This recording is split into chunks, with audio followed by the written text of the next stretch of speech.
Saya dari Gopur Stanto. Kali ini saya akan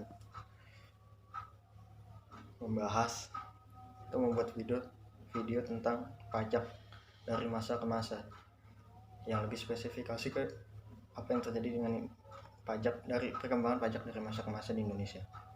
Yang pertama, jadi pajak itu perkembangannya ada 7, yaitu masa kerajaan, masa Hindia Timur, fase Hindia Timur, fase tanam paksa, masa Republik Indonesia dalam revolusi kemerdekaan, masa pemerintahan Presiden Soekarno, masa pemerintahan Presiden Soeharto, dan terakhir masa reformasi 96.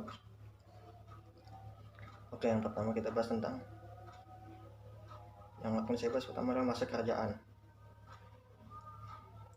Pajak telah dikenal sejak wilayah Nusantara masih dikuasai oleh berbagai kerajaan dan kesultanan yang timbul dan tenggelam dalam rentang sejarah yang panjang.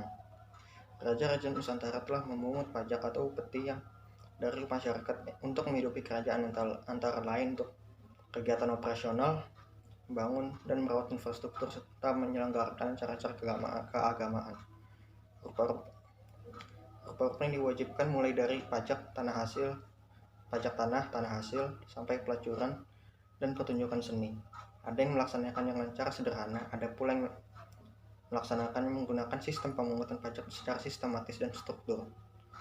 Kerajaan Sriwijaya abad ke-3 hingga 12 Masehi, Kerajaan Mataram kuno, Kerajaan Majapahit 13-15 Masehi, Kerajaan Aceh, Banten, dan kerajaan pesisir lainnya seperti Jepara, Gresik, Timur, Maluku, Ternate, dan semuanya yang menggunakan sistem perpajakan untuk melangsungkan kehidupan mereka. Yang kedua ada masa Hindia Timur. Bangsa Eropa yang datang ke wilayah Nusantara menyebutnya dengan Hindia Timur. Dengan menggunakan bendera maskapai dagang, mereka tiba di wilayah Hindia Timur mulanya untuk berdagang bekerjasama dengan penguasa lokal, lalu monopoli perdagangan hingga menguasai pelabuhan kota, bahkan beberapa bagian wilayah kerajaan. Bangsa Portugis, Inggris, Spanyol, dan Belanda adalah bangsa Eropa yang aktif berdagang di wilayah Hindia Timur. VOC yang merupakan maskapai dagang milik Belanda berhasil mendominasi perdagangan di Hindia Timur.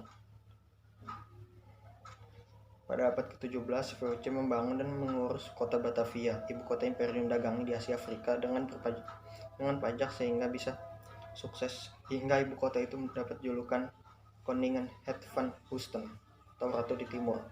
Dari kota Batavia dapat dilihat betapa VOC dapat katakan sebuah pemerintahan tanpa biaya karena beban keuangan ditanggung bersama, sebagaimana terlihat dari berbagai peraturan pajak yang dikeluarkan untuk keperluan ini. VOC hidupnya sungguh sangat bergantung pada pajak.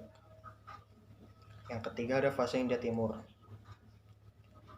Pada 1870, tanam paksa melalui perundungan dinyatakan berakhir. Sistem ini dianggap kaum penganut ekonomi liberal yang menyatakan membawa semangat humanisme Aufklärung Eropa ke Hindia Belanda menguntungkan Belanda meraup surplus, tetapi tetap telah menimbulkan kesengsaraan berupa standar hidup yang rendah untuk penduduk pribumi akibat pajak langsung dan langsung terlalu tinggi, upah tenaga kerja paksa yang tidak memadai, dan kurangnya penelitian terhadap kesejahteraan.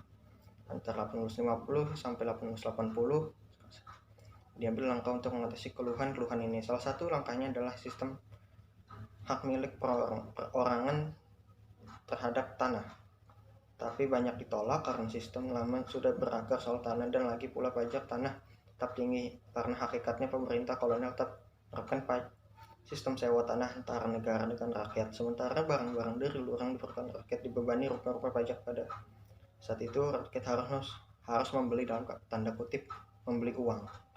Artinya rakyat harus menjual pelayanan dan barang-barang untuk memperoleh uang pembayar pajak dan pembeli barang-barang lain yang dibutuhkan.